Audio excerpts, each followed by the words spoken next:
órgano que quede en el camino. También puntualmente hacer un Doppler de la lesión para ver como cuán vascularizada está. Y como les marca la flecha naranja esta, ver si tiene áreas cavitadas o no, para ver qué tipo de material vamos a obtener y dónde lo tenemos que mandar, ¿sí? Ver si tiene, lógicamente, partes sólidas. O sea, para hacer todo el análisis de la lesión. Si es una lesión focal, probablemente hagamos varias punciones de esa región. Si es una punción de algo que es difuso, una hepatopatía difusa, por ejemplo, entonces ver desde qué lugares puede ser más interesante obtener una muestra para identificar cuál es la enfermedad de base. Entonces, todo eso lo vamos a hacer con una ecografía previa. Si es que, reitero, la ecografía esa previa no la hicimos también nosotros. Pero otra cosa importante y que les marco acá, en la diapo es, bueno, tratar de predecir qué trayectoria o qué trayectoria tendrá que realizar la aguja para abordar a esta lesión. Si pasa un vaso, que tenemos que esquivarlo, si hay un órgano cavitado, no atravesarlo, no atravesar otros órganos. Si es, por ejemplo, un linfonodo, que no haya líquido libre en el abdomen, ¿sí? O en el tórax, ¿sí? Entonces, esas son cosas que tenemos que prever. Y, como decíamos, para calcular con qué material vamos a tener que trabajar, ver cuál es la distancia y ver el material. Y, por otro lado, ver con qué ángulo vamos a entrar. Porque podemos entrar con un ángulo que sea, supónganse que esto es un transductor, con un ángulo, así desde el ángulo del transductor, donde vamos a ver, como vamos a ver un poquito más adelante, toda la trayectoria de la aguja, pero para eso necesitamos hacerlo en lesiones superficiales, porque si son muy profundas, primero necesitaríamos un material de punción muy extenso y después en esta trayectoria probablemente lesionemos tejidos que no están involucrados eh, eh, y no necesariamente deban ser punzados. Podemos elegir esto de ver toda la trayectoria de la aguja, eso es buenísimo, pero no siempre se puede por donde está ubicada la lesión. O podemos elegir la técnica de entrar paralelos, ¿sí? al haz, pero como que, digamos, no paralelo, perpendicular a las de ultrasonidos. Esa técnica necesita menos espacio de trayectoria de la aguja en el paciente, en el tejido del paciente, pero necesariamente la aguja va a tener que desarrollar una trayectoria exactamente paralela o con un ángulo muy pequeño para siempre tener en cuenta que veamos el ojo de la aguja, que es una premisa que tenemos que tener en cuenta para no tomar una muestra de un lugar que no sea el apropiado, el que queremos muestrear. ¿Queda claro? Bien, para todo eso pedimos una ecografía previa. Y bueno, y para ser exitosos y dar con la lesión que queremos saber y de esta manera tener un diagnóstico de esa lesión, nosotros lo que vamos a hacer con esa ecografía previa es marcar bien el lugar donde se va a apoyar el transductor, el lugar por donde va a ingresar la aguja y, como dijimos, evaluar todas las posibilidades y las alternativas que tenemos de éxito de llegar a la lesión, ¿sí? Y saber si la lesión es punzable o no, ¿sí? Porque puede ocurrir que no encontremos de qué manera acceder, por ejemplo, a una adrenal, que por ahí está grande, que por tamaño podríamos, pero no encontramos forma de abordarla sin atravesar el riñón o alguna vasculatura, o si para esquivar el riñón y la vasculatura queremos entrar en un abordaje eh, abdominal, no coronal, por ahí nos queda muy profundo, o evaluar el decúbito en el cual vamos a colocar al paciente para poder eh, llegar a la lesión a punzar, ¿sí? Bueno, en cuanto al chequeo previo, ¿sí? Mm, tenemos que ver primero que pedir un coagulograma y un examen prequirúrgico cardíaco, sobre todo, y dentro del de sangre el coagulograma es muy importante, pero también como para ver si es que esta maniobra se va a hacer con el paciente sedado. que muchas veces lo hacemos por dos motivos, más que sedado, anestesiado. Lo hacemos por dos motivos. Primero, para que no se mueva y, en realidad, primero para que no le duela y después para que no se mueva, porque podemos lesionarlo si en esta toma de muestra. Así que tiene que estar anestesiado. Entonces, para eso pedimos como un prequirúrgico, como lo haríamos para cualquier anestesia, ¿sí? Sangre y cardíaco. Y dentro de la sangre es muy importante también evaluar la coagulación, porque para evitar un efecto indeseado que nos genera bastante estrés, la posibilidad de una hemorragia, ¿sí? Entonces, en el chequeo previo ecográfico vamos a evaluar todo lo que dijimos en la diapo anterior y la distancia hasta el blanco para poder calcular el largo de la aguja. También puede ocurrir que nos manden a hacer un chequeo un chequeo para ver si se puede punzar y que no seamos nosotros luego los operadores. Si somos nosotros no hay problema, pero si es otro el operador, tenemos que asegurarnos de describir muy bien lo que estamos viendo y a qué profundidad está la lesión para que el operador pueda preverlo, ¿sí? Y como premisas importantes, algo que ya más o menos fuimos diciendo en estas dos diapos, no atravesar más de una cavidad, ¿sí? No atravesar órganos huecos u cavidades y nunca escoger para entrar con la aguja un lugar donde la piel del paciente esté dañada, porque probablemente esto nos va a producir alteraciones en la muestra que estemos obteniendo. Bueno, entonces algunos ejemplos. Por ejemplo, si nosotros queremos punzar esta masa o esta, que es el mismo paciente, nada, tenemos que elegir una manera de abordarlo tal que no tengamos que atravesar el vaso.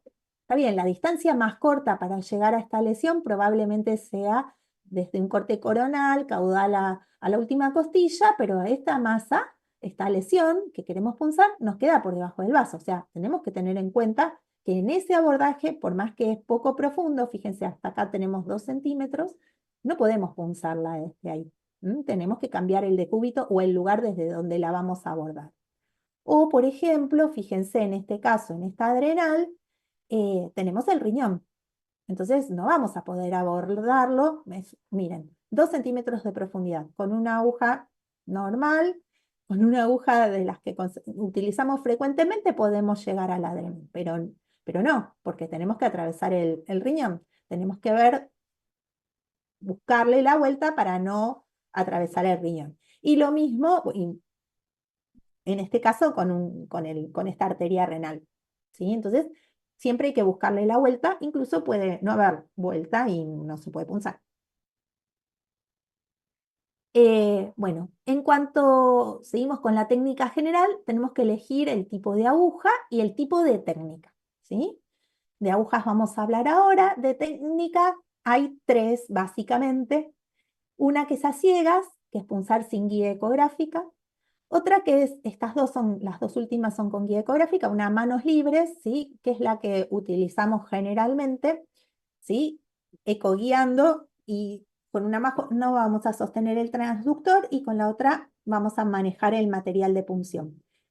O la tercera posibilidad es hacerlo con guía de transductor, que son esos aparatitos, los vamos a ver ahora, esos suplementos que se consiguen para cada transductor y para cada marca, una especie de acople para el transductor que va a guiar por dónde va a penetrar la aguja, ¿sí? Es como un cinturón que se le pone al transductor que marca la dirección y no permite irnos el haz de los ecos ultrasonográficos, de los ecos. Em, ese dispositivo generalmente viene para transductores que tienen la posibilidad, o para equipos y transductores que tienen la posibilidad de dibujar en la pantalla la guía ecográfica. Y la verdad es que utilizar eso no tiene mucha ciencia porque la aguja va a caer en el área donde marca en la pantalla que tiene que caer. Está bueno, es cero estrés, pero eh, no permite demasiada versatilidad. Lo vamos a ver ahora en un ratito. Y además, parezco el zorro cuando vieron la fábula esa del zorro que saltaba, no llegaba a las uvas y decía estaban verdes. Bueno, nada, eso es caro, realmente no lo tenemos a disposición siempre. Entonces decimos, no, no es tan bueno porque es poco versátil. Bueno, tal vez esté como el zorro diciendo las uvas, el zorro saltaba, saltaba y no llegaba a las uvas y decía, no, en realidad no las quiero las uvas porque total están verdes. Pero bueno, eh, tipos de agujas. Podemos utilizar agujas hipodérmicas de las que frecuentemente utilizamos para dar una vacuna o una aplicación, ¿sí? Diversas ellas, de distintos calibres y distintos largos. Esto nos va a ayudar a elegirlo si el tejido está muy vascularizado, utilizaremos agujas más finitas, o si es un tejido rico. Rico en sangre, o sea, de alto porcentaje de líquido, vamos a utilizar agujas más delgadas para que por capilaridad no ascienda sangre y después el patólogo nos diga que el campo está cubierto de glóbulos rojos que tapan las células que pueden interesarnos, ¿sí? O podemos utilizar agujas como estas, que son agujas con trocar, ¿sí? Estas tienen la ventaja que cuando punzamos con esto, lo hacemos con el trocar colocado y cuando llegamos a la lesión que queremos punzar, ahí lo retiramos y aspiramos. La ventaja de esto es que, primero que este tipo de agujas está bueno porque están marcadas, entonces podemos saber la profundidad a la que penetramos y esa es una gran ventaja. Y la otra ventaja es que con el trocar nos ayuda a no obtener muestra, o sea, que no se nos llene a lo largo de toda la aguja, como ocurriría en este caso, de material de otros tejidos que no tienen nada que ver con el tejido del que verdaderamente queremos tomar la muestra. ¿Sí? Acá tenemos con trocar, ¿sí? Distintos tipos de ellas. Generalmente se utilizan cuando las lesiones son muy profundas, las agujas espinales. ¿Sí? Y fíjense cómo entran acopladas y no vamos a obtener muestras de todos los tejidos superficiales. Esas son agujas comunes, digamos, y podemos tener con mayor o menor grado de automaticidad de la aguja. Tenemos estas que son manuales, ¿sí? Que entran acopladas y fíjense, tienen como una lanceta. Entonces, este tipo de agujas que van a tomar como un choricito, ya no son tan de citología, sino que van a ser para tomar muestras más grandes de tejido. Entonces, tenemos que, estas agujas está buena porque nos permite hacer una evaluación eh, más acabada del tejido que queremos analizar, ¿sí? En cambio, en las otras probablemente obtengamos células, no tejidos. Con estas agujas lo único que tenemos que tener en cuenta es que tenemos que calcular cuando llegamos con el bisel hasta el lugar donde después, cuando la lanceta se proyecte hacia adelante, la muestra la tomemos de la lesión que queremos realmente evaluar, ¿no? Porque si entramos por acá y hasta acá, por ahí obtenemos una muestra que no es representativa del tejido que tenemos que analizar. Entonces, con estas nada más tenemos que tener ese cuidado, ¿sí? Y por eso estas está bueno que vengan bien marcadas para que tengamos idea, más allá de que vamos a estar viéndolo con el ecógrafo, ¿sí? En estas, digamos, son relativamente mecánicas, sí, pero manuales. Y después tenemos estas otras agujas que son, la lanceta sale, ¿sí? En forma más, si se quiere, automática, apretando un botoncito, ¿sí? Que son muy similares a las anteriores, pero estas son automáticas, ¿sí? De estas, lo que se ven, se compra el dispositivo y las agujas especiales para cada una, ¿sí? Que se van intercambiando y se colocan dentro del dispositivo. ¿Vamos bien hasta acá? Creo que nada es demasiado difícil. Bueno, acá, no sé, ¿alguien quiere comentar algo? De paso aprovecho por si me cayó algo. Gaby, tengo una consulta. A mí no me Sí. queda claro todavía bien cómo posicionar el transductor, la marca y si la aguja ingresa por la marca del braille. Ahora lo vamos a ver, Marcos. Ah, ¿No listo. te queda claro? Porque no lo dije.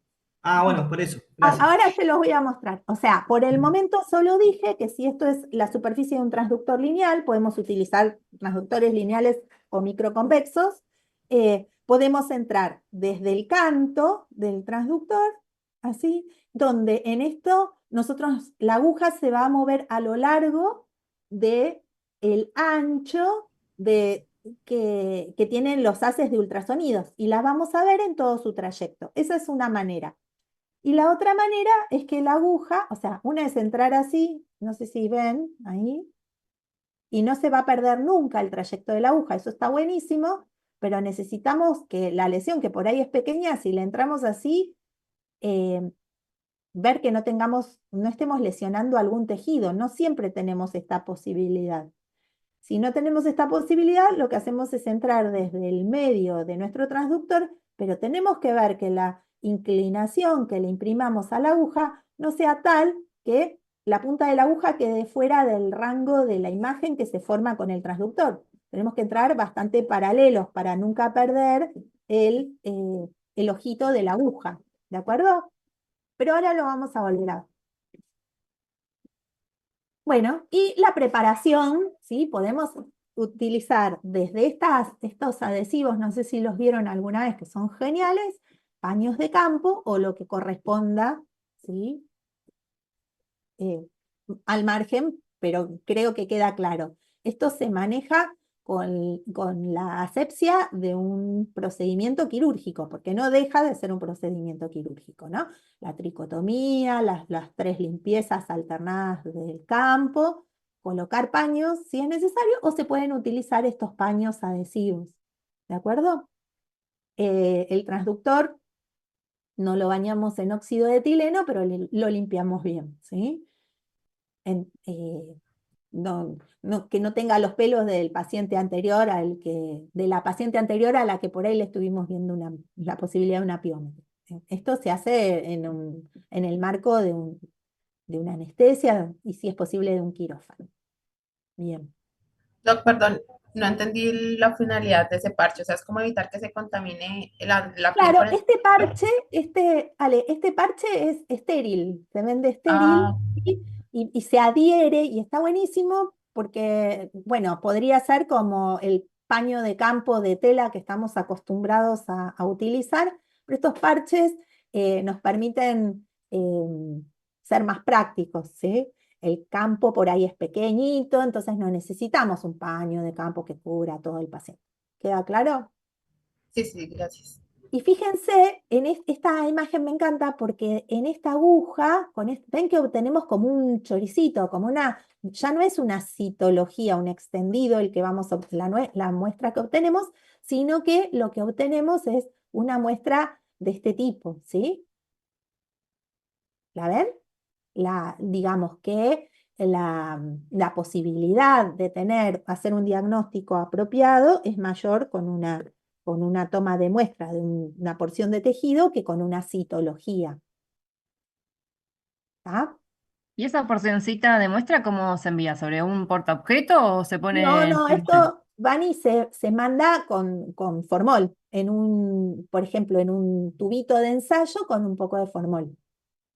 Ah, Al ok. 10% como cualquier muestra histopatológica. La ventaja que tiene este tipo de muestra es que se conserva muy bien y la desventaja es que no puede permanecer mucho tiempo porque se puede digerir, ¿sí? Entonces, nada, tener en cuenta eso, un poco lo que hablamos al principio, tener en cuenta no solo el material de punción, sino que saber de antemano a qué laboratorio lo vamos a mandar y tener el material adecuado para el envío de la muestra, ¿sí? No que por ahí obtenemos esta muestra y decimos, no tenemos formol. ¿Me entienden? Esto necesita una programación, un estar atentos a todas las eh, posibilidades que se nos pueden presentar, ¿sí? De acuerdo a la muestra y la técnica que utilicemos para obtenerla. ¿Queda claro? Sí, ¿Sí? sí. Bueno, y esta es la punción. Fíjense, esta es automática. Se aprieta un botoncito y sale la aguja. A ver si, no sé si está en el video que salga. Sí, creo que sí. este tipo de agujas, estas automáticas y las otras, las semiautomáticas, no está bueno utilizarlas en gatos. En los gatos a veces con esto, aunque estén dormidos, hacen descargas vagales que nos dan sustos. O sea, hay dos cosas de las que vamos a hablar después. Una es este tipo de agujas mecánicas automáticas en gatos y la otra es punzar adrenales o no punzar adrenales. Ahora vamos a charlarlo un poquito más adelante. Bueno, bueno, con estas agujas, eh, fíjense, tenemos que tener cuidado, como habíamos dicho antes, que el zócalo nos quede dentro de la lesión que queremos evaluar. ¿Mm? No pasarnos, no lesionar otros tejidos. A veces puede ser interesante, dependiendo de cuál sea el tejido a analizar o a evaluar o al que vamos a tomar la muestra, tomar también un poco de alguna porción de tejido sano. A veces puede ser necesario y tenerlo contemplado.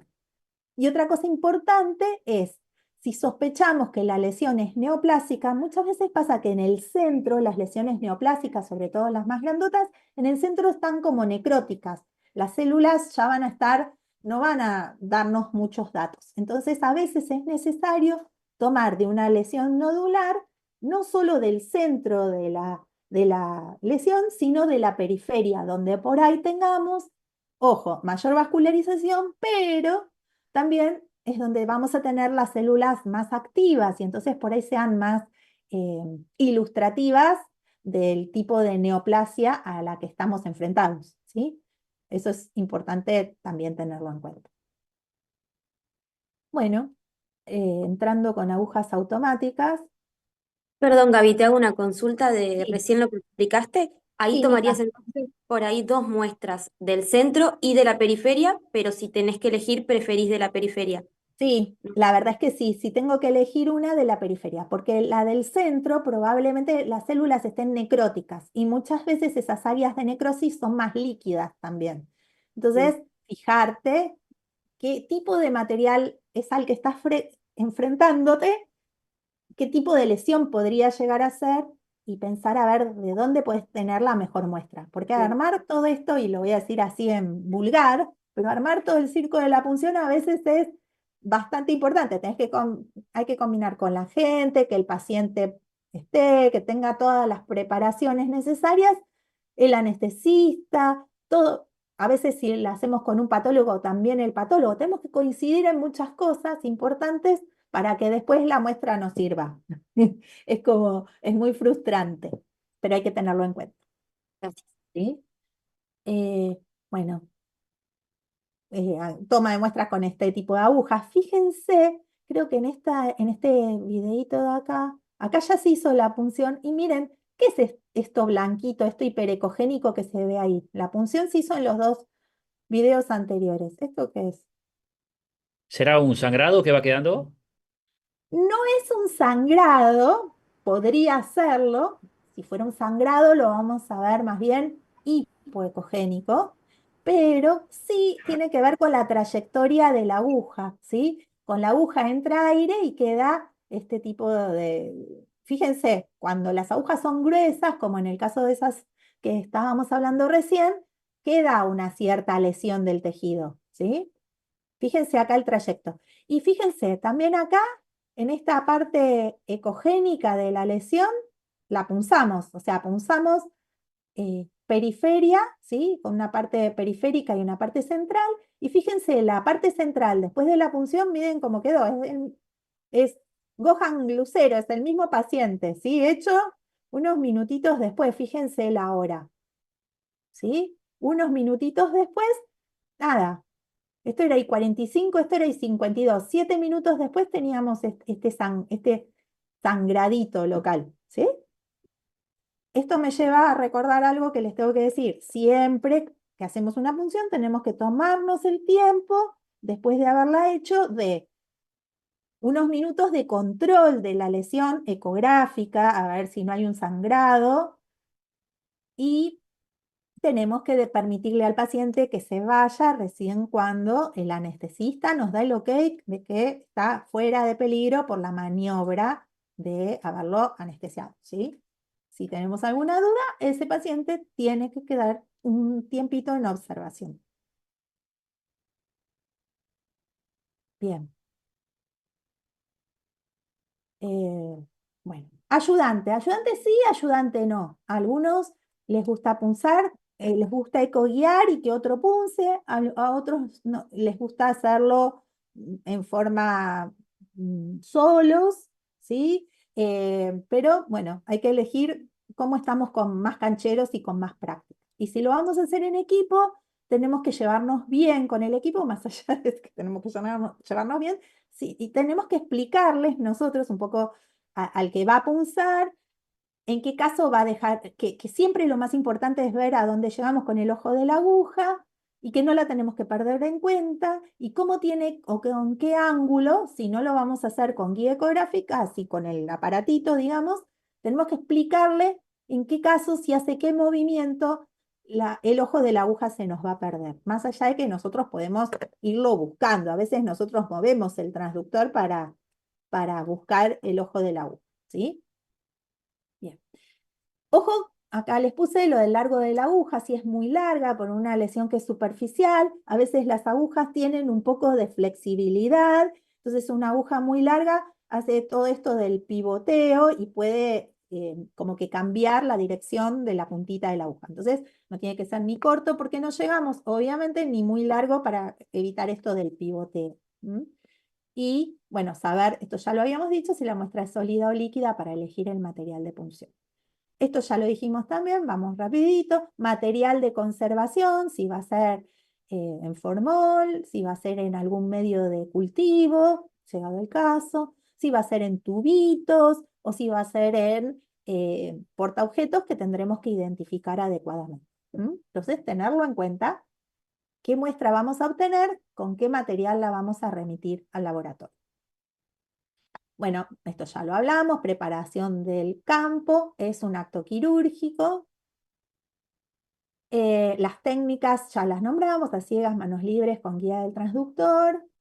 A veces puede ser necesario, cuando usamos esas agujas automáticas, sobre todo cuando son más gruesitas, que hagamos un pequeño cortecito con una hoja de bisturí para poder entrar más cómodamente, para que la aguja no se quede sin filo cuando verdaderamente tiene que llegar a la lesión que queremos evaluar, ¿sí? Bueno, con la técnica a ciegas, en general, tratamos de, bueno, hacer la punción y después realizar una imagen ecográfica para ver cómo quedó todo, pero la utilizamos más que nada para toracocentesis, abdominocentesis, cistocentesis, ¿sí?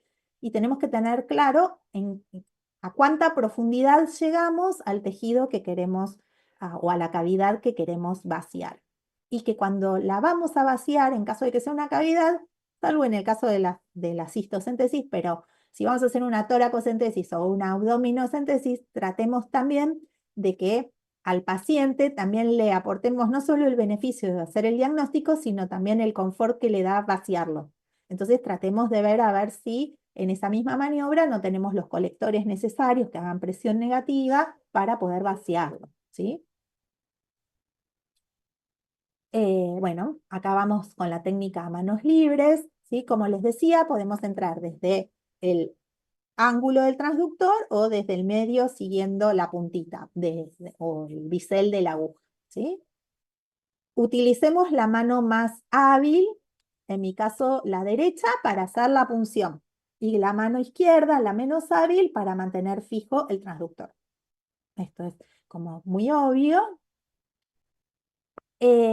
Bueno, las incisiones, si vamos a entrar así, la incisión tiene que estar hecha a una distancia tal que nos permita acceder, nos permita lograr el ángulo necesario para poder acceder con comodidad a la lesión, ¿sí? Todo esto es como muy sencillo. Bueno, técnica a manos libres, cuando la lesión está muy superficial, es muy conveniente, aunque también podemos utilizar, o sea, a manos libres tenemos que evaluar. Si está superficial, que probablemente podamos entrar desde el ángulo del transductor, pero si está muy profunda, como en el caso no vamos a poder entrar así desde el ángulo, sino que vamos a tener que entrar paralelos. ¿Por qué? Porque si entramos desde el ángulo y lo hacemos desde la izquierda, tengamos que atravesar mucho parénquima hepático. Y si lo hacemos desde acá, probablemente lesionemos a esta víscera que está acá, que probablemente sea el estómago, ¿sí? ¿Entienden por qué elegir una técnica o la otra? ¿Van Sí, bien? ¿Están ahí? sí, sí. Sí, sí. Bueno, eh, tenemos que probar. A nosotras nos gusta mucho probar primero con la sombrita que da la aguja con el capuchón, ¿sí? Sin entrar, usamos la aguja cubierta con el capuchón, con el que viene envuelta, y vemos hacia dónde se dirige la sombrita y hacemos como una proyección, ¿sí? Eso es una técnica buena para calcular el ángulo con el que vamos a incidir al paciente, ¿sí? Y si hace falta, bueno, tenemos que, reangular, procurar que si ya perforamos la piel, lo hagamos desde ese punto. Si salimos, tratar de usar otro material de punción, otra aguja, ¿sí? Ojo con las lesiones por reangulación, ¿eh? Tenemos que tratar de evitarlas, nunca perder de vista que no tenemos que lesionar al paciente. Bueno, y acá el aparatito la prótesis de transductor, ¿sí? Esto abraza al transductor y tiene un canal por el que vamos a insertar el material de punción, la aguja necesaria, y esto está, el ángulo que le da este punto respecto del haz de ultrasonidos, también se ve reflejado en la pantalla, ¿sí? En la pantalla va a aparecer como unas líneas divergentes que les marcan por dónde va a entrar la aguja, y si colocamos la lesión a punzar justo en el centro de esas dos guías, es imposible errarle, ¿sí? Porque la aguja no permite motilidad, esta guía, esta férula, digamos, no le da posibilidad de que se salga, ¿sí? Hay de distintas formas, para transductores lineales, para transductores microconvexos, ¿sí? Y generalmente son em, específicas de marca. Cada marca de ecógrafo y de transductor tiene su sistema que lo acompaña, ¿sí? Fíjense, acá tenemos el transductor, la abrazadera puesta, acá en otra incidencia, y la aguja pasa por este canal. Entonces, nada, en la pantalla del ecógrafo se le dibuja la guía y no hay forma de equivocarse, ¿sí? Acá lo tienen, está este libro, pero se ve re bonito. No tengo propias porque no tengo este dispositivo, así que son o de libro o robadas de algún lado. Pero sí, el ecógrafo tiene la posibilidad, evidentemente, y les da con distintos ángulos, ¿sí? La posibilidad de que coloquen la lesión que quieren en el centro entre estas guías. Si le colocaron el aparatito, no hay forma, sale divino, ¿sí? ¿Alguna vez alguien utilizó uno de estos dispositivos? No, No, No, No, tampoco. No, somos, no. somos todos sudamericanos. Bueno, sí. Yo tengo, José tengo un Luis, amigo ay, que, no me digas que tenés uno. no, no, no, Sos mi nuevo mejor no, amigo, ¿eh? como anecdótico, no sé qué resultado hubo. Un amigo que hace punciones le pidió a otro amigo que le arme por impresión 3D uno para su transductor. Ah, Después mira le qué pregunto bueno. cómo le fue, eh, Sí, porque incluso me lo mostró y era un poco más rudimentario que lo que mostraste vos, pero tenía como angulaciones posibles. claro. Y si Eh, el ecógrafo tiene, supónganse, esto es de nuestro ecógrafo, así que esto lo tiene. Si si se puede hacer una impresión, muy buena idea, José Luis. No, no es mía, ¿eh? Marcelo Kilian, no sé si lo conoces. Sí, me suena. No suena con él. Marce- Sí, sí, es docente de la facultad y de hobby hace cosas en impresión 3D. Mirá qué Y bueno. tenemos un amigo que hace punciones y le hizo la impresión. Tendría que preguntarle cómo le fue. Claro. Bueno, después nos contás. Sí. Esperamos. Mira el cachorrito, Estefanía, muy bebé. Muy bebé. Ay, qué lindo. Bueno, esperamos novedades. Y por ahí lo molestamos. Bueno, a ver, manos libres versus técnica guiada. La guiada les garantiza la posición en el plano de la aguja, no hay forma. Obviamente, las manos libres es más versátil y aporta la posibilidad de mayor cantidad de ángulos, porque, digamos, la guía ecográfica en el transductor sin la guía en la pantalla no tiene mucho sentido. Es más firme, no se va a mover, pero necesitamos la guía en la pantalla también para que no haya posibilidad de equivocación en el trayecto. Así que bueno, para tomar en cuenta. Bueno, si vamos a hacer toma de muestras de líquidos, bueno, la aguja con la profundidad lo suficientemente larga para la profundidad que necesitemos y también el grosor, ¿sí? Porque según la viscosidad del líquido, puede pasar que digamos, uy, vamos a utilizar una aguja delgadita para que no venga sangre, qué sé yo, pero por ahí si es muy delgadita, por ahí no aspira, porque es muy finita, ¿sí? Entonces, tener en cuenta eso también. Eh, bueno, que si vamos a hacer un vaciado en una cavidad, entremos la menor cantidad de veces posibles, o sea, si es posible entrar solo una vez y extraer la mayor cantidad o todo el contenido, como habíamos dicho antes. Si vamos a hacer punciones sólidas, ¿sí? Está bueno tener de 8 a 10 buenas muestras.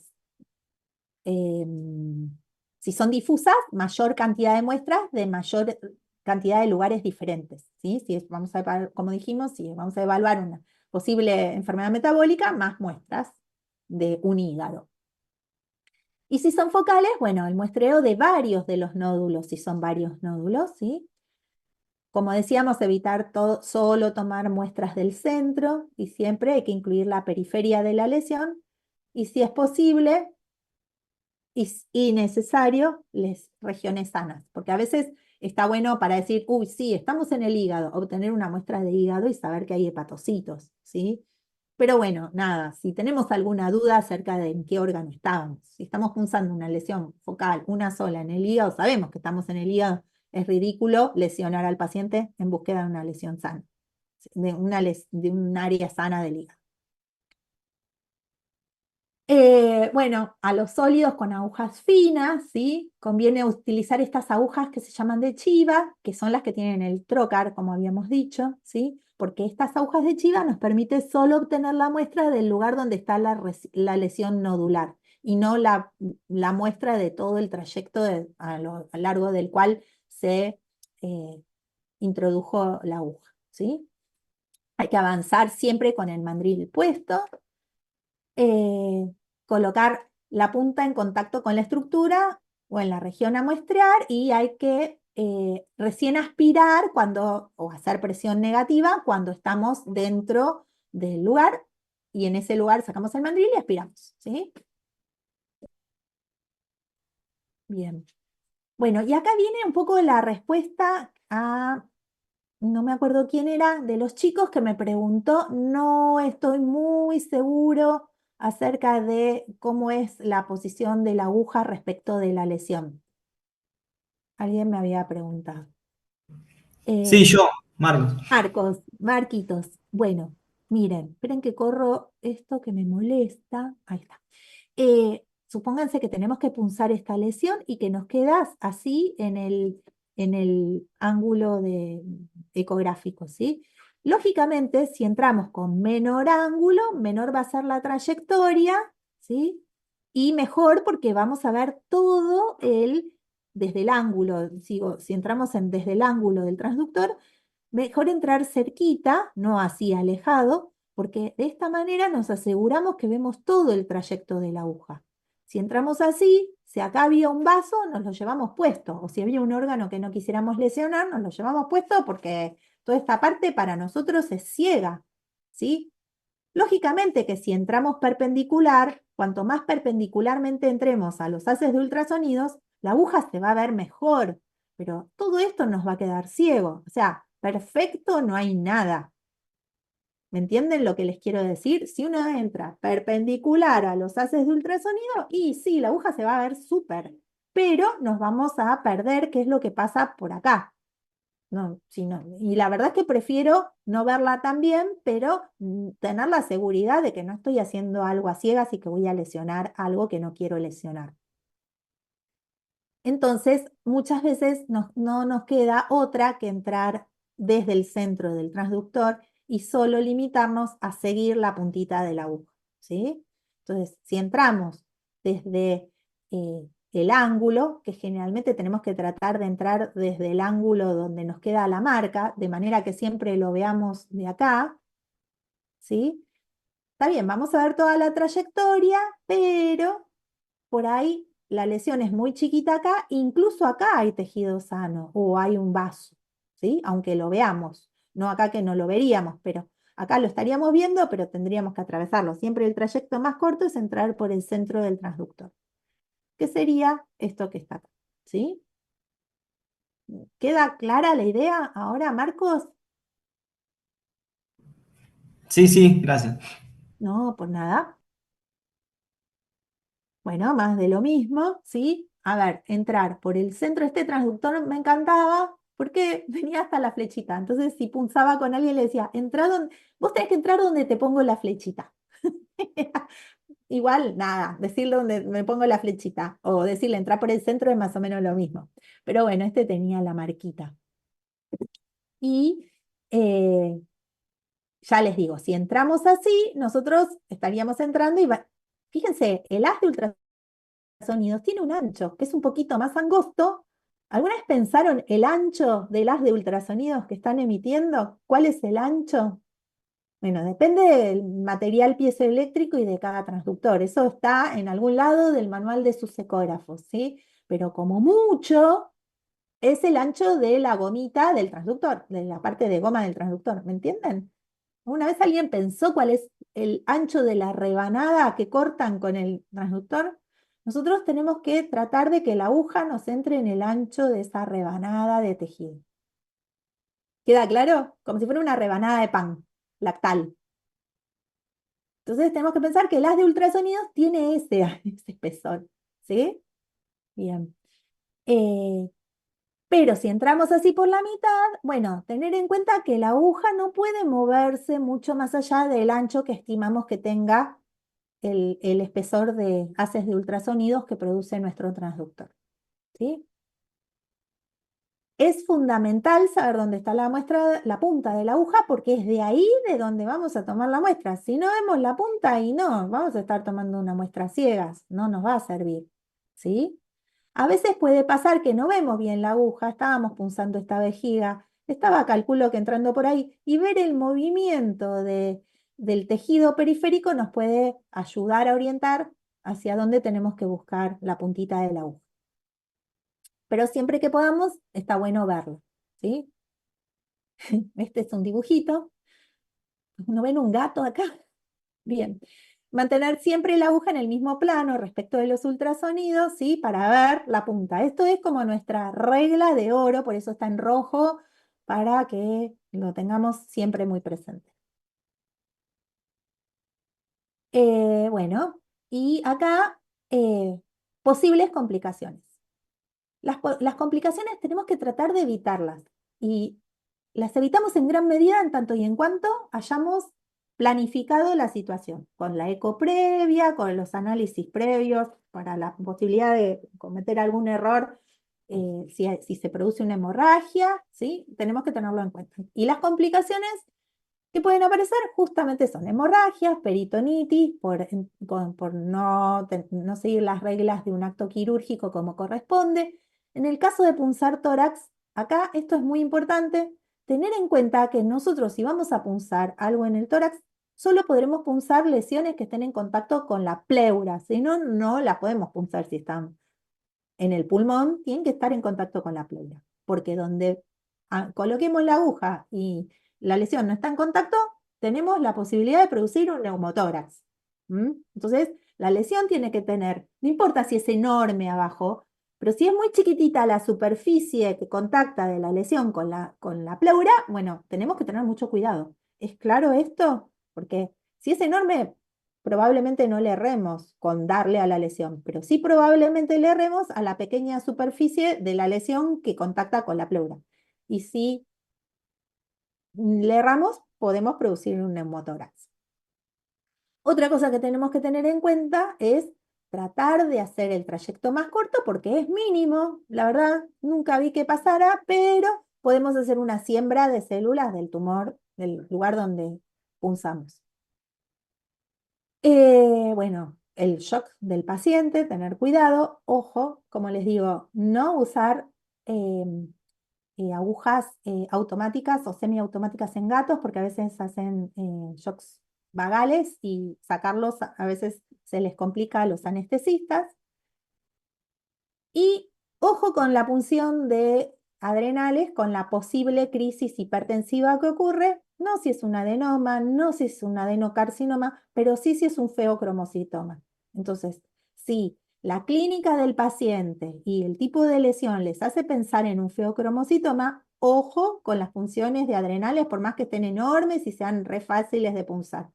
Ojo, porque una vez sí tuve de esos uno y la parimos, ¿eh? El perrito costó que saliera. Era un golden que después por ahí les muestro, de acuerdo al tiempo. Y otra cosa, la solución para evitar las complicaciones es trabajar en equipo. En la medida de lo posible, trabajar con un anestesista de nuestra confianza y si es posible también trabajar y voy a ser redundante, trabajar en la medida de lo posible, si es posible, siempre conviene hacerlo con un patólogo al lado que nos dice si la muestra es representativa y punzar la mínima cantidad de veces necesaria para obtener una muestra representativa, para que el esfuerzo de haber combinado todo eso llegue a sus frutos, nada, con el diagnóstico de la lesión que queremos saber qué es. Acá yo les había traído así un poco cada órgano. No sé, ¿alguien quiere preguntar algo? Pero quiero Sí, hacer sí, rápido esto. Sí, Atalea. Ese shock en los gatos se da por hacer la punción en algún órgano en específico o en No, general por no, el uso de no, no. Es una descarga vagal que se produce en los gatos, aunque estén dormidos, con las agujas automáticas. Ok, Ojo con esas perfecto. agujas y los gatos. Yo no las usaría. De todo esto, Ellen trajo un montón de casos preciosos, no me interesa. Lo único que tengan en cuenta, fíjense en el hígado, el caño, los vasos portales o las venas, no las tenemos que llevar puestas, las podemos ver con una ecovideo y o con Doppler. Bueno, todo esto es la técnica de entrar, fíjense siempre desde donde está la marca del transductor, si vamos a utilizar la técnica de entrar paralelos a las de ultrasonido. Nada, no quiero hacer mucho hincapié en esto. Ojo con el riñón, esto es importante también. Nosotros si queremos punzar un riñón tenemos que entrar así paralelos a la corteza siempre y tratar de no lesionar ni el límite córtico medular que está altamente vascularizado y no lesionar tampoco vasculatura importante del riñón, ¿sí? Ojo con esas cosas. Tengo Esto es una para... pregunta. Sí, Digamos, con lo que el caso que colocabas del hígado, o digamos cuando uno va a hacer la punción que ya tengamos preparado el paciente, miras cuando Doppler está muy vascularizado, ¿igual se hace la punción o no? sí, las pruebas de coagulación dieron bien y tratando de utilizar el trayecto más corto en el cual tratemos de lesionar la menor cantidad de vasos posibles. Y sí, sí hay que hacerla por ahí. O sea, siempre hay que ponerlo en una balanza. ¿Qué es peor? Siempre hay un riesgo. que tratamos Ujú. de minimizar con todos estos tips que les dimos. Bueno, si aún así es más necesario saber qué tiene el paciente para poder tratarlo y por lo tanto ayudarlo, bueno, lo hacemos, ¿sí? Pero Ok, tratando de minimizar las contras. ok. ¿Vamos? Bueno, eso de los riñones ya les dije. Ah, esto me gusta a veces en los gatos, no, no es el caso. Este era un linfoma en la corteza renal y les estaba mostrando cómo elegimos el lugar. Nunca llegar a la pelvis renal, ojo con estas lesiones tan cerquitas de la pelvis, ¿sí? Para llegar. Pero quería, en los gatos a veces es bueno sostener en un decúbito lateral, sostener la pancita del paciente, el abdomen y entrar y nos lo acercamos, ¿sí? Con gatos eso es posible, si la lesión por ahí no es tan accesible porque está profunda. Eso tenerlo en cuenta. Bueno, ojo con las adrenales. Creo que acá les puse la fotito. Miren, tener en cuenta que a veces tenemos este tipo de adrenales. Este fue el paciente que nos dio el baile. Escúchenme, entró el perro así, moviendo la cola y con el muñequito. Y nos hizo un shock hipertensivo, nos queríamos morir. Salió, pero nada, ¿cómo explicamos eso? Ojo con punzar cosas que parezcan feocromocitomas. Y ojo con esta no parecía un feocromocitoma, este es Kimba, migliorero, que nos hizo, esto no parecía un feocromocitoma, así que ojo con las adrenales, por favor, ténganlo en cuenta. ¿Mm? Miren, perfecta la punción, re lindo. Nos hizo pegar el peor baile de las funciones de mi vida. No sé qué hora era ese día, este día, el 4 de octubre del 23 a las 10:08. 10:10 estaba que no podía más. Asustada. Bien, zafó. Bueno, ojo con estas posibilidades y el sangradito es este, seguramente no pase nada, pero tener cuidado con esas cosas. Bueno, las de la vejiga, que el paciente retenga, porque si no, no se puede. Bueno, las de vejiga, estas por ahí las hacemos con sonda, ¿sí? Sondeamos al paciente y tomamos una muestrita a través de la sonda, una K30, 33, que por ahí les hacemos unos agujeritos y entonces cuando raspa trae tejido y conviene hacer eso y no punzar, pero también se pueden punzar, como en estas. Esta la hicimos por sondaje, acá ven la sonda, y también la hicimos por punción, que creo que es este video de acá. No, este es el mismo. También lo hicimos por punción. Piqui. Bueno, próstatas se pueden punzar sin problema. A mí el vaso no me gusta mucho. Y quiero rápidamente pasarle a Ellen para que nada, tenga para con sus casos. Estos son los casos, ojo con los linfomas. Está bueno punzarlo. A veces conviene tomar muestras, los que son de células pequeñas, conviene tomar muestra de biopsia, ¿sí?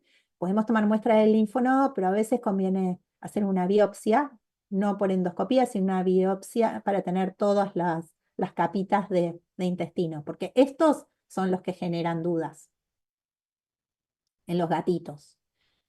Bueno, esto es para diferenciar de procesos inflamatorios, los linfomas, típico que se quiere hacer. La punción es fácil. Y acá abajo, esto que se ve acá son mis dedos, porque es un gatito y le estoy subiendo el abdomen, punzando desde superior, lo subo y me lo acerco. Punzarlo no es difícil, pero ojo que a veces no, con punciones no llegamos al diagnóstico y necesitamos hacer muestras de todo el espesor mural. Ojo con perforar las asas de intestino, a veces podemos producir una, una peritonitis, ¿sí? Bueno, este es un pólipo, bueno, todo esto es fácil. Quiero dejarle un ratito que así Ellen puede presentar todos sus casos. Ojo con esto se los puse porque ver este tipo de cosas, lo vieron la semana pasada de sobra con Fede y Vicky, pero esto es taponamiento. Fíjense cómo está totalmente colapsado el atrio. Acá hay que punzar y vaciarlo. Y si es posible, y podemos, si el decúbito del paciente nos lo permite, tratemos de elegir, en la medida de lo posible, punzar del lado derecho para no lesionar las paredes que están tan móviles desde el lado, o sea, tratar de punzar del lado izquierdo para no lesionar las paredes que se colapsan del lado derecho, sobre todo cuando hay un taponamiento, ¿sí? Aunque del lado derecho la escotadura que producen los pulmones es más fácil, hace que sea más fácil. Bueno, esto para que tengan el material y nunca se olviden de, en caso del tórax, de las llaves de 3 vías, que es un material muy necesario para no estar entrando y saliendo, y lo mismo en el abdomen. Bueno, las punciones, bueno, nada, eso. Ah, esto, acá. Punzar solo si la lesión está en contacto con la pleura, esto lo habíamos dicho. Hacer esto, ¿sí? Acá no podemos punzar. Acá hay deslizamiento no hay, digamos, lesión que contacte con la pleura. Piensen que a veces nos pasa que están las costillas que nos molestan y nos dan sombras. Fíjense, acá parece que este paciente no tiene deslizamiento. Y no es que esté muerto, porque si no tendría que tener deslizamiento. Lo que hace el anestesista es frenar la respiración de manera que esta lesión, que era bastante profunda, pero que tenía poca superficie y que encima nos quedaba debajo de la costilla, no se nos esté moviendo con la respiración. Entonces le decimos al anestesista que por favor no bolsee y que entonces se queda quietito y podemos punzar con mayor comodidad.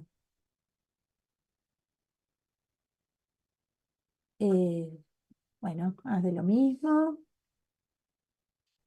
Piqui, piqui, piqui. Nada, todo esto es más de lo mismo. Ah, mire, pueden encontrarse con procesos estos que parecen neoplásicos, sino en este era un granuloma, ¿sí? Un proceso inflamatorio, infeccioso. Tener en cuenta que si punzamos estas cosas así que parecen calcificadas, por ahí la muestra no sea muy generosa, ¿sí? Tratar de no punzar donde están las calcificaciones. Bueno, linfonodos. Bueno, Helen, si querés, acá está tu... ¿Alguna duda? Mientras...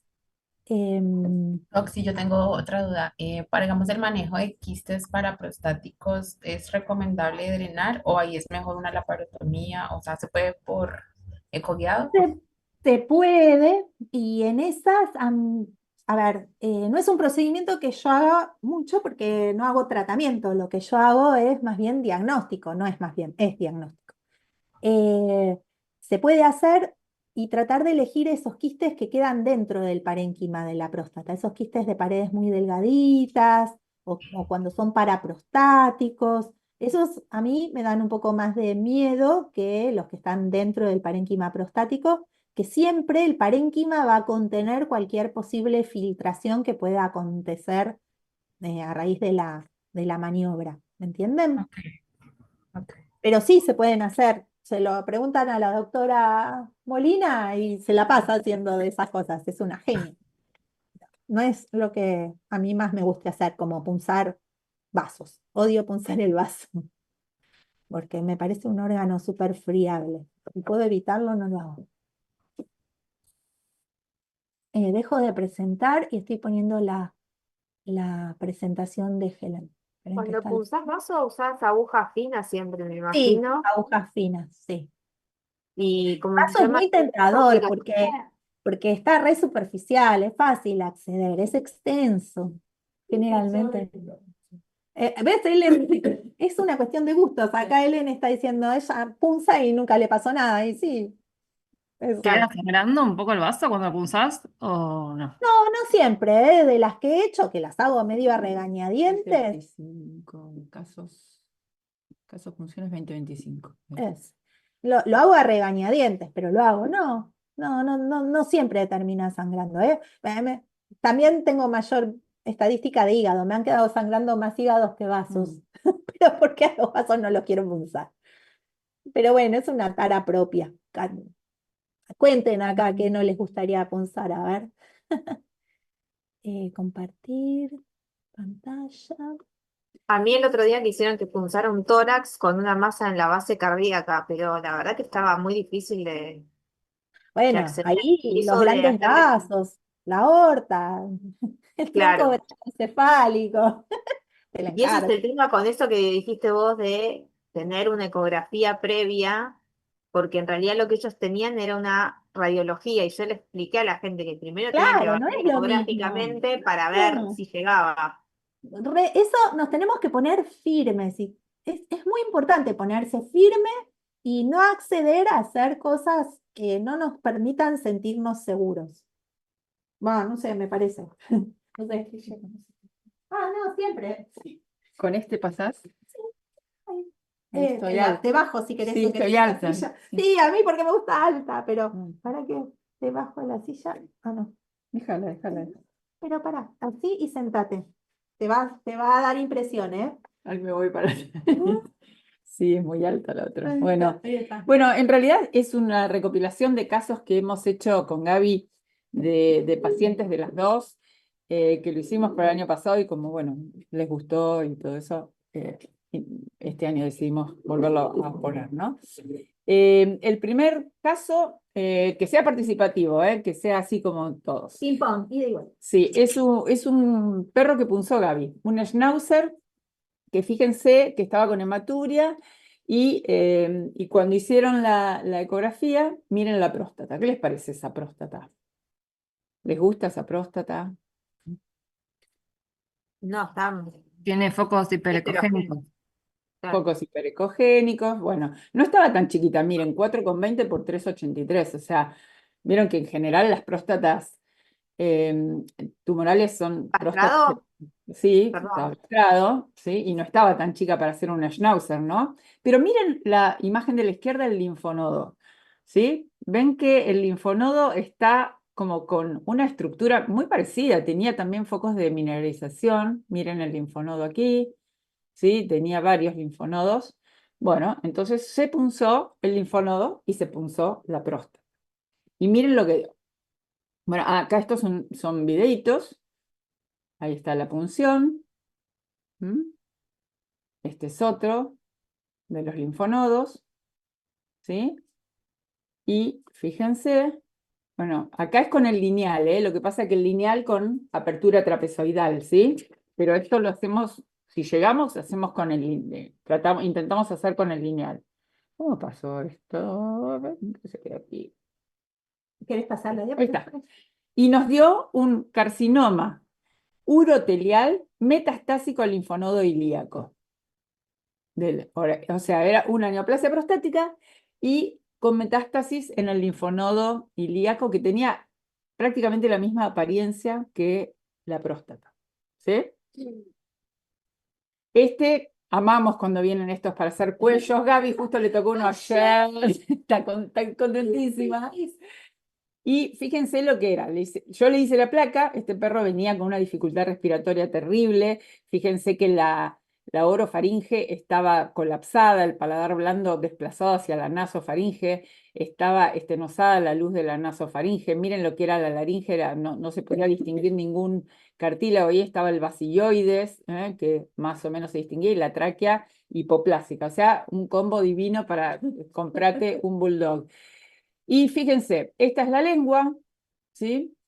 Hacia atrás la glándula salival, el linfonodo retrofaringio, y cuando llegaba a la laringe, sinceramente, encontraba el basiloides, y esto era como una imagen en masa, hipoecoica, incluso palpable, ¿sí? Bueno, la punzamos y esto dio un carcinoma. No se podía distinguir, vieron la imagen típica de los cartílagos tiroideos ecogénicos, esa había desaparecido, Lo único que lográbamos ver era un aumento de la ecogenicidad de este paciente en la zona de la laringe y rodeando a la laringe, y las paredes de los cartílagos laringeos estaban hipoecoicas y estaban engrosadas. Hermoso, se ve con tu traductor lineal. Y punzamos y dio un carcinoma laringio.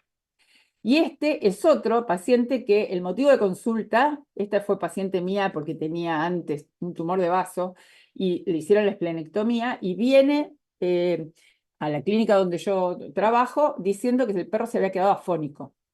Entonces, le habían pedido, el médico derivante, digamos, le había pedido una placa, porque le palpaba una masa. Y fíjense lo que encuentro en la radiografía, una osteólisis con actividad osteoproliferativa del basilloides, o sea, este huesito del ioides, que es el único que se ve único y transversal, estaba completamente osteolítico y con esa actividad osteoproliferativa con aspecto de malignidad. Entonces ahí decidí hacerle yo una ecografía de onda como para poder ver, y me encontraba como una masa hipoecoica, con los cartílagos habían perdido, miren, eran como todas imágenes, parecía la próstata anterior, ¿ven? Todas imágenes como de mineralización en la zona de la laringe, y entonces ahí pactamos otro día para punzarlo, y tenía un carcinoma. Ese perro fue a tomografía también porque querían ver si existía la posibilidad de extirparle algo como para que la masa no siguiera creciendo. Era una gente que la quería mucho y que quería hacer todo lo posible. Y en la tomografía se vio que existía todo compromiso de los cartílagos laringeos y del basilloides, que era imposible operarla. Así que eso, la verdad que vivió bastante afónica, vivió como 2 años y pico, esta perrita, Lulú, y vino muchas veces. Esto fue progresivo, fue creciendo, creciendo, hasta que la masa llegó un momento que le comprimió mucho la laringe, hizo metástasis pulmonar y metástasis ósea en el radio, en uno de los radios, no me acuerdo si el derecho o izquierdo.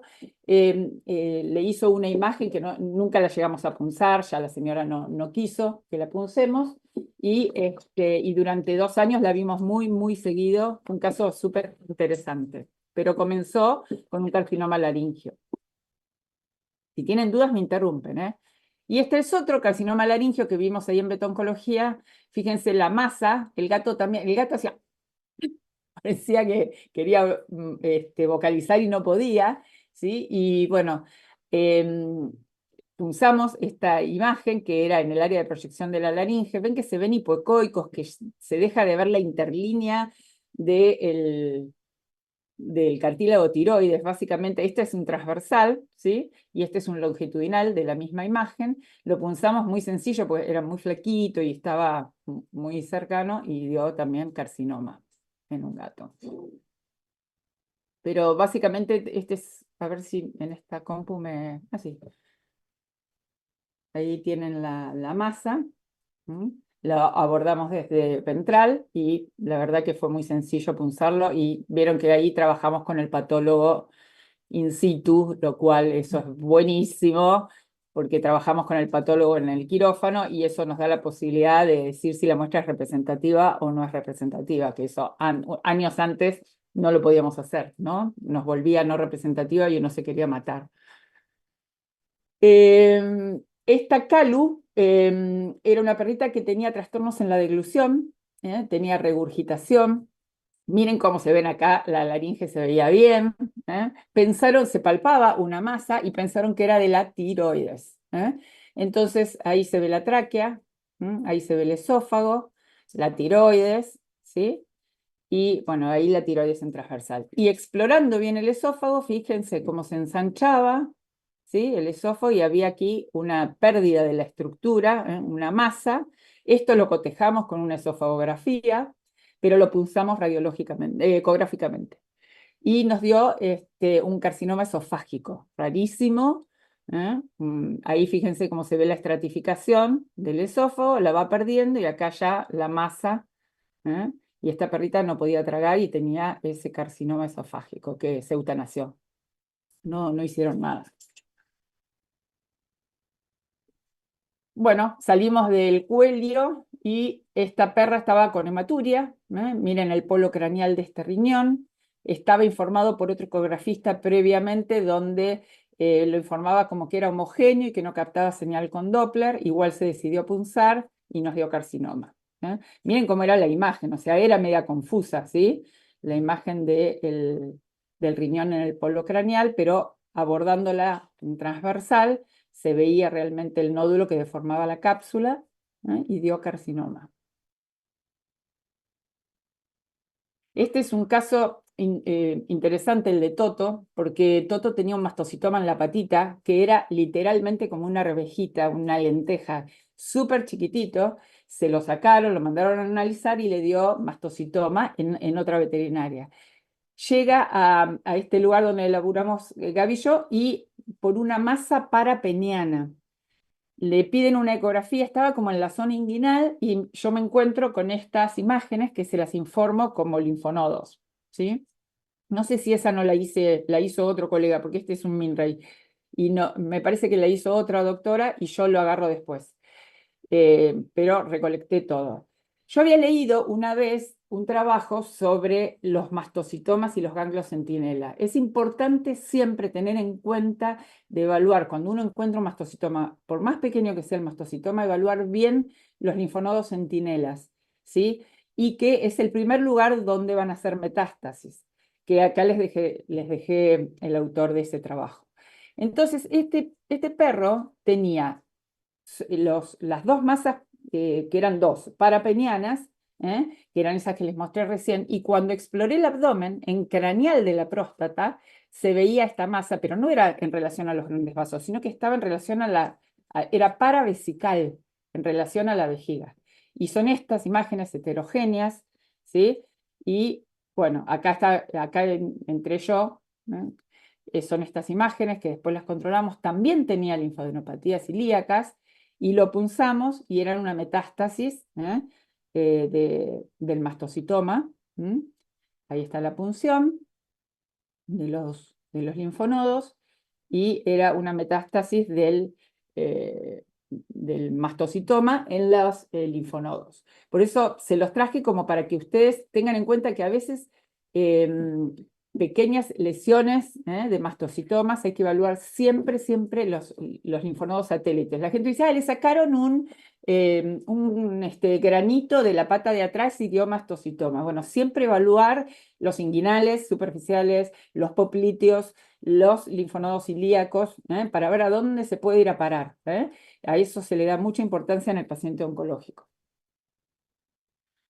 Este es uno que Nupi falleció un perrito muy feo, que lo encontró una señora en la calle, y en un momento tenía dificultad para defecar, tenía tenesmo.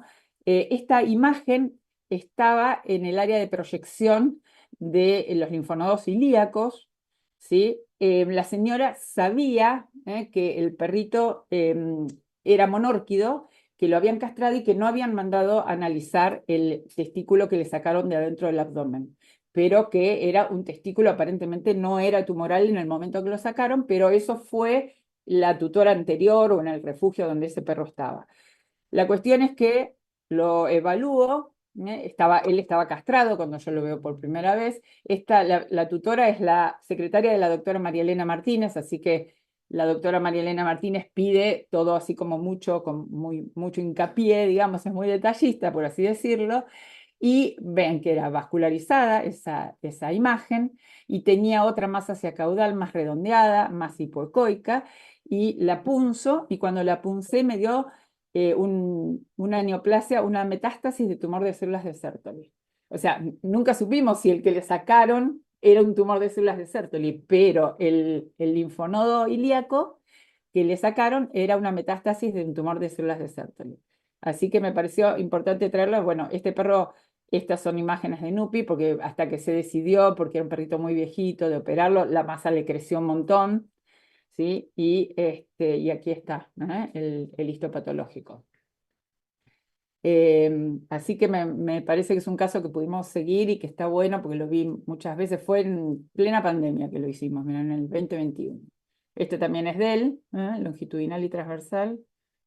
Creí que eran videos. Este es otro caso de un boyero de Berna que viene. El motivo de consulta, vino a hacer una eco conmigo, pero en realidad la gente lo que más le llamó la atención es que el perro perdió en los últimos 15 días como 8 kilos. Y estaba anémico, con el recuento de blancos elevado, muy decaído. El resto de la bioquímica era normal, tenía 5 años. Y cuando yo lo recibo con esta radiografía que le habían sacado en una veterinaria de guardia el fin de semana. En esa radiografía le habían informado que tenía líquido libre en abdomen, que había una escasa cantidad de detalle visceral, ¿sí? Y eso era todo lo que sabíamos, y le piden una ecografía para que lo evalúe yo. Y acá, bueno, capaz las imágenes salen un poco granulares, pero fíjense que en el hígado tenía múltiples imágenes nodulares, tenía un poquito de líquido libre, ahí está entre el hígado y el vaso, ¿sí? Tenía imágenes nodulares más ecogénicas, menos ecogénicas. No sé por qué nunca las pude mejorar estas, porque las hice con una baja resolución. Tenía barro biliar y múltiples imágenes nodulares en el hígado y en el riñón, en la corteza renal. Dada la raza, dada la edad, ¿cuál es el primer diagnóstico que le hubieran dicho ustedes? Boyero de Berna, joven. Histocitosis. Histocitosis. Claro, es una histocitosis, exactamente. O ayer me dijeron que se dice sarcoma histocítico cuando es maligno, ¿sí? Entonces, bueno, esto yo le informo como sospechoso y decidimos hacer una punción. Acá hay otra, fíjense con Doppler, decidimos hacer la punción. Y yo me la rejugaba, chicos, se los juro que me la rejugaba, y me vuelve con metástasis. Nódulos metastásicos de primario epitelial. Y yo digo, ¿cuál será el primario? Por favor. El perro, pero no comía, está, pero así, de golpe. Entonces empiezo a buscarle el primario y digo, bueno, entonces empecé a divagar, a decir, bueno, capaz el primario es en el hígado y es un colangiocarcinoma y ya se va a hacer cavitario, o sea, no sabía qué decirle. Bueno, la cuestión es que la perra estaba tan flaquita que de golpe la llevan a la peluquería y el peluquero le palpa una masa en la tiroides. Bueno, esto es, yo les decía, son lesiones focales sólidas o quísticas, son múltiples, la ecogenicidad, bueno, ahí era que yo quería que ustedes me dijeran, me olvidé que tenían que participar ustedes acá. Metástasis, linfoma nodular, hiperplasia nodular, histiocytosis maligna, ¿sí? Estos son los diferenciales que podríamos sugerir, ¿no? Pero en realidad nos dio metástasis. Y esta es la eco de cuello, que yo hasta ese momento no me había puesto a palpar el perro. O sea, yo no era la clínica del perro, lo punzo nuevamente y me dio carcinoma laringe. Canciloma, perdón, tiroide. Pero fue fulminante, ¿eh? La perra vivió un mes. Era horrible. Así que bueno, tengan en cuenta los diferenciales, carcinoma tiroideo folicular. Obviamente no hicieron la tiroidectomía porque ya tenía metástasis en todos lados. La perra vivió un mes más y se murió. Y esta es otra, que en realidad viene la perra porque tenía pérdida de peso. El único síntoma, pérdida de peso. Viene para ecografía, me encuentro con esta masa y se lo juro que no la podía asociar a nada. O sea, yo miraba, el vaso estaba bien, el hígado estaba bien, los linfonodos, se le informé como una masa de linfonodos. Yo dije, bueno, tiene que ser un linfonodo primario. Le hicimos placa de tórax, no dio metástasis, y la controlamos. Fíjense que era heterogénea, que tenía un foco más hipoecoico craneal y un foco más...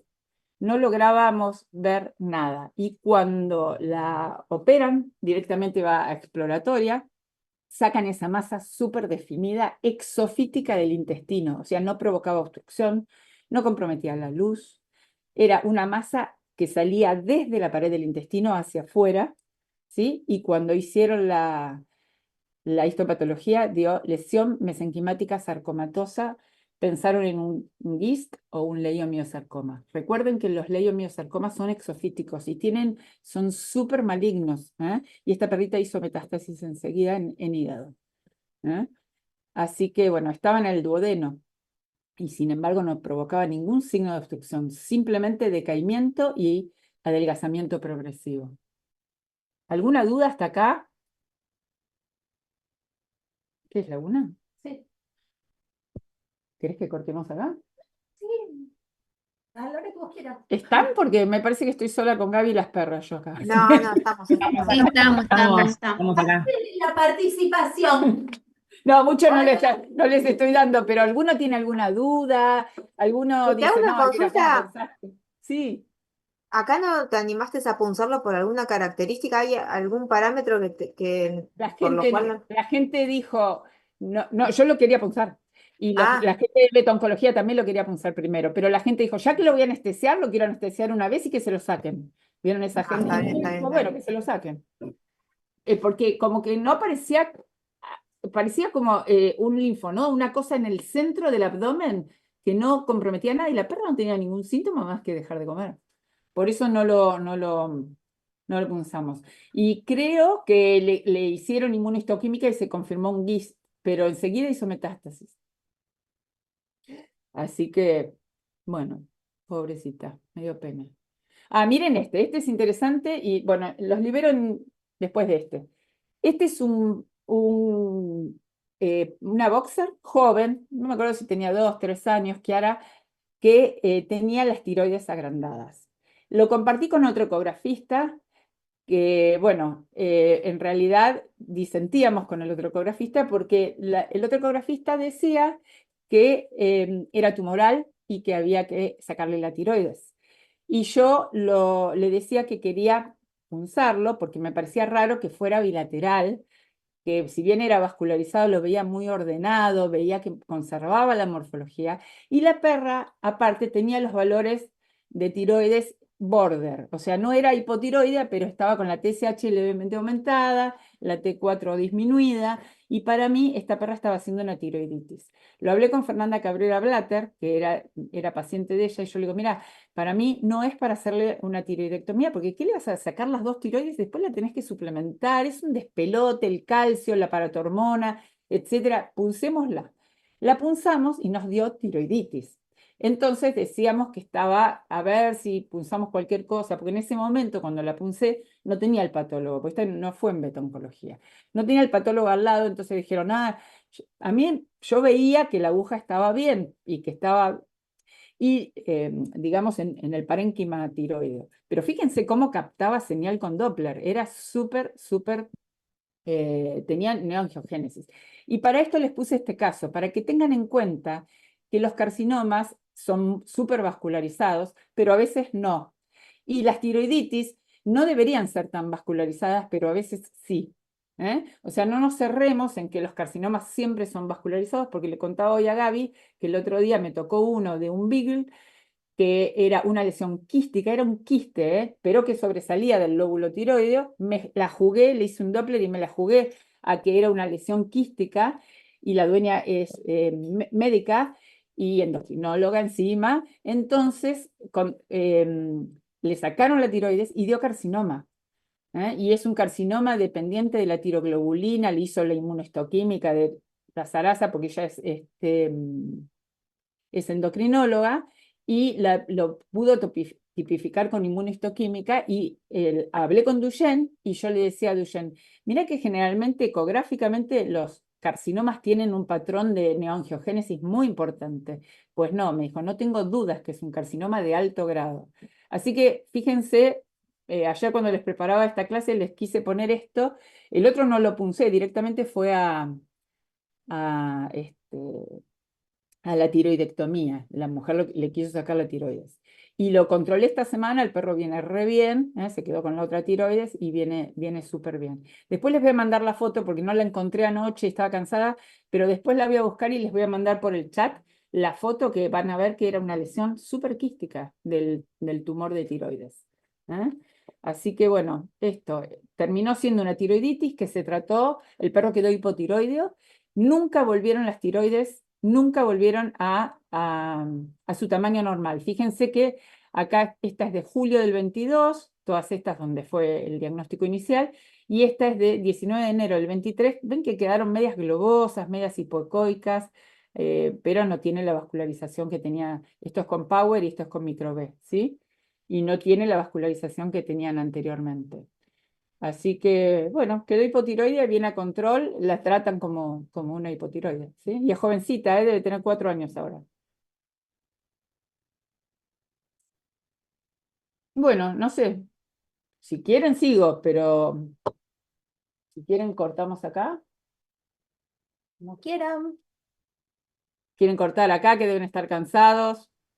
No sé, yo por mí sigo, pero no sé esto. Bueno, les sigo algunos más. Tengo, miren este. Vieron que yo también hago radiología. Entonces, el doctor Hernán Porfirio, con el que trabajo, palpaba una masa por detrás del estómago, ¿sí? Y me dijo, ¿será del vaso? La perra estaba con vómitos, ¿eh? Y cuando le hago la ecografía, fíjense que se veía una masa hipoecoica, muy irregular. La bioquímica de esta perrita estaba normal, pero también tenía una leve reacción. Ahí se veía una reverberancia de la luz. Me la jugué, esta sí que me la jugué porque era intestino. Y sí, acá se sacó, esta es la imagen de la cirugía y un sarcoma de la pared muscular de alto grado. Otro leiomiosarcoma. Recuerden eso, que el leiomiosarcoma es exofítico y es muy hipoecoico, es heterogéneo, pero siempre contornos irregulares, son altamente metastásicos. Por eso hay que enseguida mandarlos a un oncólogo, ¿sí? Pero son exofíticos. Generalmente no dan sintomatología de obstrucción, porque salen para afuera. Y este era un cocker, esa foto es de mi cocker, pero no era el cocker de mi cocker. Ay, no, Goyo. No es el cocker que tengo ahora, porque ahora no tengo cocker, ahora tengo perros feos. Y sí. Tiene el perro más lindo, el millón habanero más lindo tiene. ¿Qué dice? Y un Bueno, Doberman, no. Doberman. el Doberman, mejor ni hablar del Doberman. Este perro vino porque la tutora, acariciándolo, le palpa en el área de proyección de los linfonodos submaxilares una masa. Y lo trae para que lo veamos. Y bueno, la doctora que estaba ahí me dice de onda, no me lo podés mirar a ver qué es. Bueno, es un ganglio, le digo yo. Ya que estoy, le miro el abdomen. Y cuando le miro el abdomen, tenía el vaso, miren, lesiones así nodulares. El perro tenía como 17 años. Y agarro y le digo, bueno, puncemos el ganglio de acá para ver si nos da, y nos dio linfoma. El único síntoma que tenía era, bueno, después sí se le hizo una bioquímica, se murió al toque, el perrito estaba re viejo, pero tenía todos nódulos y el vaso estaba aumentado de tamaño.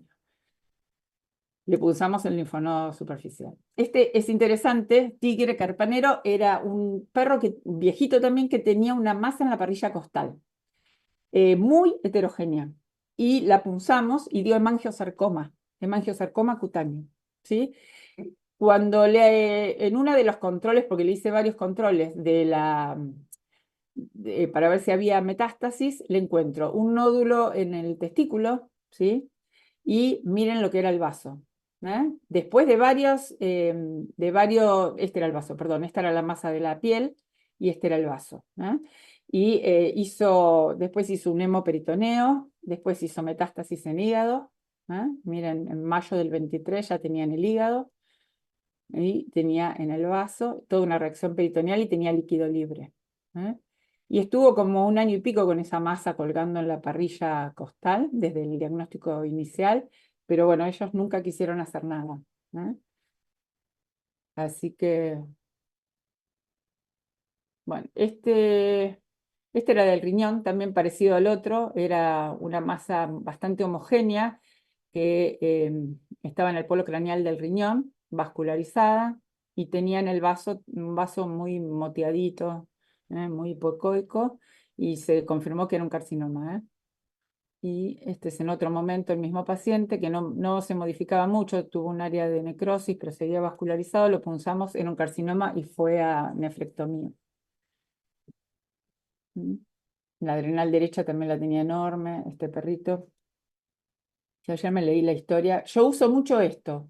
No sé si ustedes lo usan o si ya les comenté a ustedes o a otro grupo. Yo uso mucho el cambiar el croma del equipo para ver cuando son nodulitos así muy apenas hipoecoicos.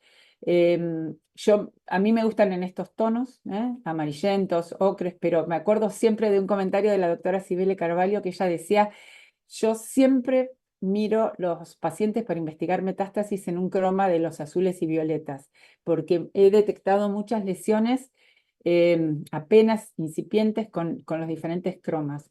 Y la verdad que yo lo uso muchísimo esto cuando vienen pacientes oncológicos, porque a veces ven esos vasos apenitas moteados y no saben si informarle que son nódulos o que es una esplenitis reactiva, y cambiándole el croma empiezan a ver los que son como más definidos, ¿eh? Así que les doy ese consejo. Este lo hice la semana pasada. 3 de julio del 25 le hago la primera eco. Le encuentro un nódulo así, hipoecoico, que no captaba mucha señal con Doppler en el hígado, en el lóbulo lateral izquierdo del hígado. Una escasa cantidad de líquido libre, ¿sí? El nódulo, no me acuerdo si era hígado o vaso ahora que pienso, porque viendo las imágenes me parece vaso. Bueno, pero lo más importante es esto, cuando llego a la bifurcación ilíaca me encuentro estos linfonodos que eran como muy alargados. Vieron que en general los linfonodos metastásicos son más redondos, ¿sí? Y estos eran heterogéneos, tenían áreas nodulares ecogénicas, un perro gigante, tipo labrador, mestizo de labrador, pero alto, mucho más alto y gordo. Bueno, y decidimos punzarlo. Y dio linfonodo sarcomatoso, ¿eh? Metastásico, y no sabemos dónde está el primario. O sea, no sabemos si esta lesión, que no me acuerdo si es en hígado o en vaso, es el primario. Esta lesión no captaba y era única, ¿eh? No captaba señal con Doppler. Era chiquita, miren, 1,5 por 1,30 en ese perrote enorme. No, la oncóloga, justo ayer hablamos, la oncóloga no pensaba que ese fuera el primario, el del hígado o el vaso, porque es muy chiquito y las metástasis, como este, hay 3 enormes, ¿eh? Pero son así alargados y son sarcomatosos. Y me dijo que lo iba a mandar a tomografía para buscar un primario, o sea, tomografía de así, tórax, abdomen para buscar el primario porque ella no cree que sea esto. Así que miren, ayer tuve el resultado de esta. Y creo que muchos más no hay, chicos. Truc. Otras de cuello. Ah, esta es la secretaria de rayos de la facultad. Si alguna la ve, esta tiene una labradora negra, Mili, que tiene una neoplasia de tiroides. Esta es la neoplasia de tiroides, la punzamos carcinoma, y si miran, tiene una trombosis. Esta es la vena yugular. Tiene un trombo ahí, que tiene algo de vascularización, pero miren, 23 de enero, ayer le pregunté si vivía y me dice que sí. Así que no sé, sinceramente ahí se ve el trombo como pasa, la sangre pasa por arriba y por abajo, y realmente, no sé, sigue viviendo. Y es un carcinoma de tiroides. Esta es otra masa del cuello, que era una masa de la parótida, carcinoma. Las masas de parótida, recuerden que son súper agresivas y que muchas veces comprometen el hueso, la órbita, ¿sí? Hacen osteólisis. Así que era una masa en el cuello, bien en craneal, dio carcinoma, y miren que ahí se ve la relación con la tiroides, ¿no? La arteria carótida, la tiroides y la masa este es un transversal y arriba estaba la parótida, ¿sí? Este ya lo vieron, que es el de laringe, y este Pepe Pelusa, no me acuerdo, acá lo tengo, creo que es el último, no me acuerdo de qué. Ah, miren este, interesante. Este es un paciente que viene con un recuento de blancos muy alto y los linfonodos cervicales aumentados, ¿sí? Y en la glándula mandibular aparece esta imagen, ¿sí? Ven que cuando yo apoyo el transductor siempre uso la glándula mandibular como referencia, digamos. Empiezo desde ahí, porque de ahí después miro los linfonodos retrofaringios. Tenía áreas de mineralización, lo punzamos y nos dio adenitis supurativa. Le dieron antibiótico, anduvo perfecto, esta perrita. Así que bueno. Y este es uno también de beta-oncología, más tú que es una metástasis en un retrofaringio, pero no me acuerdo bien el caso. Y este es otro que punzamos, se alocele abscedado con la pared, esto estaba en la glándula mandibular y tenía una cavidad, ¿no? Y cuando lo punzamos dio pus adentro. Esto hace muchos años, ¿no? Y este no. Ah, este es una masa de músculo en el cuello. Esta masa que tenía, era un gato, miren la glándula mandibular, yo empiezo, ¿ven? Glándula mandibular, linfonodo retrofaringeo, tiroides, derecha, izquierda, la otra glándula mandibular, y la masa, súper vascularizada, y me dio un miosarcoma. Este gato, miosarcoma, y bueno, paciente de beta-oncología, no sé si fue quimio o qué. Este es otro carcinoma de tiroides. Helen, Sí, una pregunta. En el caso de ese gatito, ¿dónde era que tenía la masa en el exactamente? área de la tiroides, donde Ah, estaba la tiroides. Sí. Ahí, por eso mandaron la eco para ver si era de tiroides.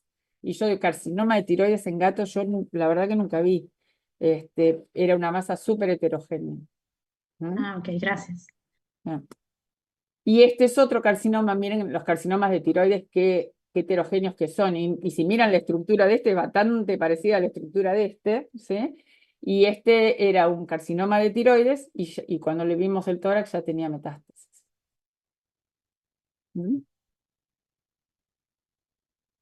Bueno, semillita es un caso muy complicado, prefiero no hablar de semillita porque a veces tenía metástasis en todos lados. Tenía un carcinoma, comenzó con un carcinoma de laringe, después hizo metástasis en los ganglios, después hizo metástasis en las glándulas.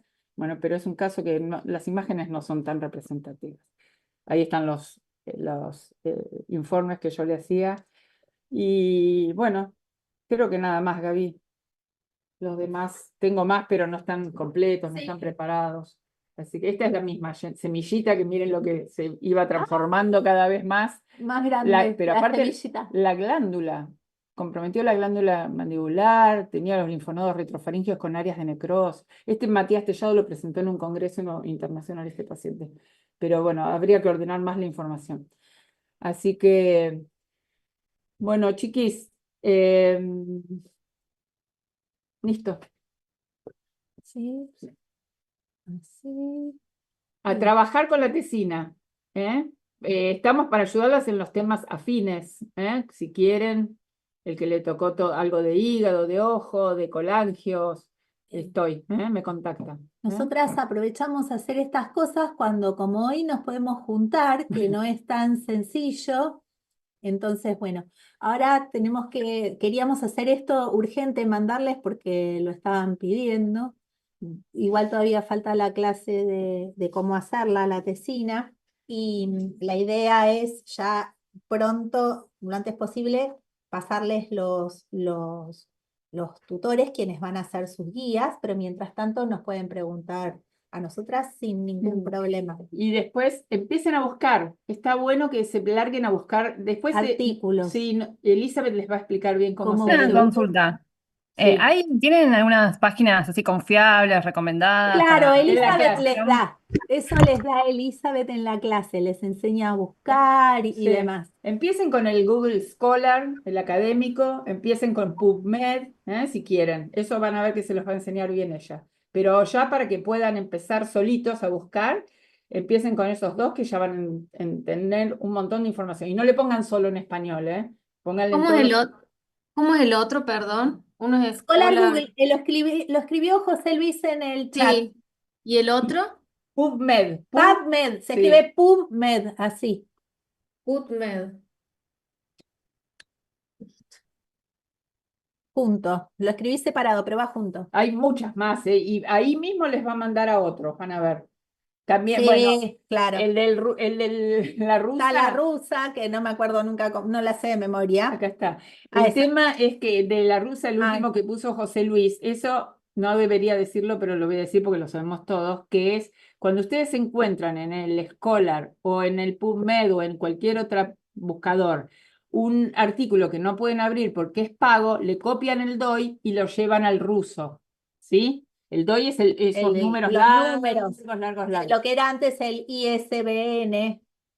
Y lo llevan ahí y a veces está abierto para que les abra el artículo entero, ¿sí? A veces si no está el DOI, con copiar el título alcanza. O sea, puedes copiar el título. Tenemos que a un encuentres. hábil. Bueno, ya saben a quién pedirle que les busque, él les pasará el precio. De una búsqueda, puedes hacer por 5 artículos, ¿cuánto? Está grabándose todo esto, maravilloso, maravilloso. Bueno, chicos, que tengan un lindo fin de. A descansar, que A descansar, que a la aprobaron. tarde no hay clase hoy. Bueno, Ah, gracias. bueno, gracias. ¿Eh? Bueno, buen fin de. Gracias. Gracias. Chao. Chao, Chao. Chao. chao.